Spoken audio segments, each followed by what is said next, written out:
ঘুমানোর আগে কিছু আমল করে জেগে উঠুন ফজরে। আসসালামু আলাইকুম প্রিয় দর্শক, চলুন জেনে নেই। রাতে দেরি করে ঘুমাতে গেলে ফজরে উঠতে সমস্যা হয়, এটা স্বাভাবিক নয়। ঘুম থেকে না ওঠার কারণে ফজরের নামাজ আদায় করতে কারো কারো সমস্যা হয়। কিভাবে এই সমস্যার সমাধান সম্ভব, ফজরের নামাজের জন্য জেগে ওঠার কয়েকটি কৌশল এখানে বলা হলো।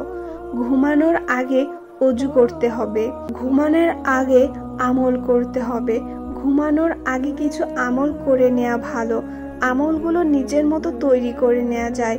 উদাহরণ হিসেবে বলা যায়, ঘুমানোর আগে পড়া যেতে পারে সূরা ফাতিহা, দরুদ শরীফ, আয়াতুল কুরসি, সূরা ইখলাস, সূরা ফালাক, সূরা কাফিরুন, সূরা নাস, সূরা বাকারার শেষ 2 আয়াত, সূরা হাসরের শেষ আয়াত, সূরা তওবার শেষ 2 আয়াত, সূরা আল ইমরানের শেষ আয়াত, সূরা মুলক ইত্যাদি। ঘুমানোর আগে অজু করা। ঘুমানোর আগে অজু করতে হবে। ঘুমাতে হবে ডান দিকে কাত হয়ে। ডান হাত গালের নিচে রাখা ভালো। ঘুমানোর জন্য এই দোয়া করা ভালো: হে আল্লাহ, আমার জন্য ফজরের নামাজকে তুমি সহজ করে দাও, কবুল করো। তাড়াতাড়ি ঘুমাতে যাওয়া। বেশি রাত না জেগে স্বাস্থ্যের জন্য ভালো। রাত জাগার যুক্তিসঙ্গত কারণ না থাকলে সেটাই উত্তম।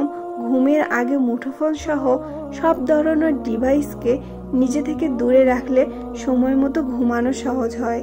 অ্যাপ ব্যবহার।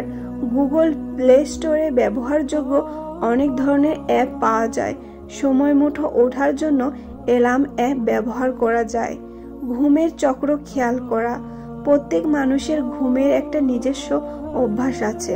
কেউ ঘুমান 8 ঘন্টা, কেউ 7 ঘন্টা, কেউ ঘুম হয় 5 বা 6 ঘন্টা।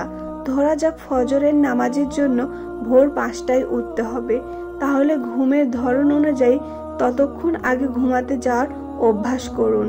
বেতরের নামাজের পর দোয়া করা। বেতরের নামাজের পর আল্লাহর কাছে দোয়া করতে পারেন। বিশ্বাস রাখতে হবে আল্লাহ আপনার ঘুমকে জেগে উঠাবেন। পবিত্র কোরআন পড়ে ঘুমাতে যাওয়া। ঘুমানোর আগে পবিত্র কোরআন থেকে সূরা পড়া যায়। হাদিসে সূরা মুলক সহ অন্যান্য সূরার পরামর্শও দেয়া আছে। কিয়ামতের কথা স্মরণ করা। ভালো কাজ করলে কিয়ামতের দিন পুরস্কৃত হবেন। আল্লাহর কথা মেনে চললে দুনিয়া ও আখিরাতে সফল হতে পারবেন। আল্লাহ তাআলা আমাদের সঠিক বুঝ ও সঠিকভাবে আমল করার তৌফিক দান করুন, আমিন। এমনই সুন্দর সুন্দর ইসলামিক ভিডিও পেতে চ্যানেলটি সাবস্ক্রাইব করবেন। ধন্যবাদ।